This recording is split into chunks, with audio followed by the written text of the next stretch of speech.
kulanti wacan oo wanaagsan dhammaanba akhyaartana dhegaysanaysa ay ku soo dhawaada barnaamijkeeni ka faa'iid toddobaadka waxaynu ku soo qaadan doonaa 15 faa'iido oo tufaaxa u leeyahay jidhka bini'aadamka.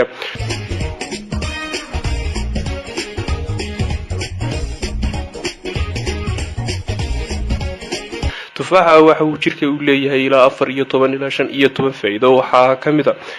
horumarinta dheefshiidka ka hortagga calool xiranka joojinta dhagxaanta kaliyaha gala yareynta cudurrada caloosha ku dhaca joojinta cudurrada beerka ka hortagga dhiig la'aanta la tacaalida kaadi macaanka ka hortagga xanuunada wadnaha yareynta cudurrada lafaha kordhinta aragga ka hortagga kansarka yareynta daalka iyo joojinta calool majiirka amaba calool xanuunka iyo yareynta xanuunada neerfaha. tufaaxa waxa uu ka kooban yahay faytamiino macdano borotiin nafaqooyin faytamiinada uu ka samaysan yahay waxaa kamid ah فيتامين سي فيتامين كي فيتامين بي سي كومبلكس معدنته waxa uu kamid ah uu ka kooban yahay tufaaxu potassium copper magnesium sidoo oo kale tufaaxa waa cuntada qolofta leh ee dheefshiidka u wanaagsan qaabka dheefshiidka ugu wanaagsan waa cuntada qolofta leh waxaana uu caawiyaa wareegga ama riixidda cuntada si shiidayso si ay u fududaato burburinta cuntada waxa kale oo uu ka hortagaa fadhiga caloosha ama inay calooshu istaagto waxaana uu fududeeyaa in saxaradu jeexsanaato waxa uu ka hortagaa kansarka waxaana uu ka hortagaa kansarka naasaha caloosha rag iyo dumarkaba waxa uu kordhiyaa caafimaad qabka mindhicirada waxaana uu la shaqeeyaa bakteeriyada ku nool mindhicir weynaha ee caafimaadka u leh jirka si dheefshiidka loo soo sameeyo jirka ugu faa'iido nafaqada loo dhuugo amaba ay u nuugo waxa uu ka hortagaa amaba uu daaweeyaa dhiig la'aanta amaba cudurka aneemiyada loo yaqaan aneemiyadu waa ironta jirka oo yaraata tufaaxa waxa uu ka buuxaa iron sidaas waxa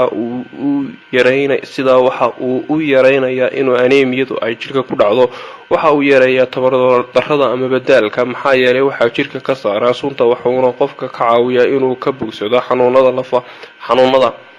waxa uu hoos u dhigaa kaadi macaanka sonkorta ama cudurka macaanka loo yaqaan waxaana uu ilaaliyaa dhiigga qofka sonkorta qaba oo waxa ku jira maado loo yaqaano phenol waxaana uu hoos u dhigaa shiditaanka cuntada sida fudud sonkorta jirka loogu bedelo si ay u yaraato sonkorta dhiigga lagu dhex daadiyo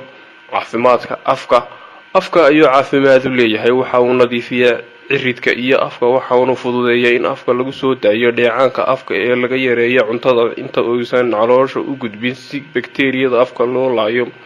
waxa uu ka hortagaa xanuunada neef mareenka waxaana uu daawo u yahay dhammaanba xanuunada sanbabada gaar ahaan neefta iyo neefqabatowga waxa uu daawo u yahay wadnaha waxa uu hoos u dhigaa xiranka amaba xidhanka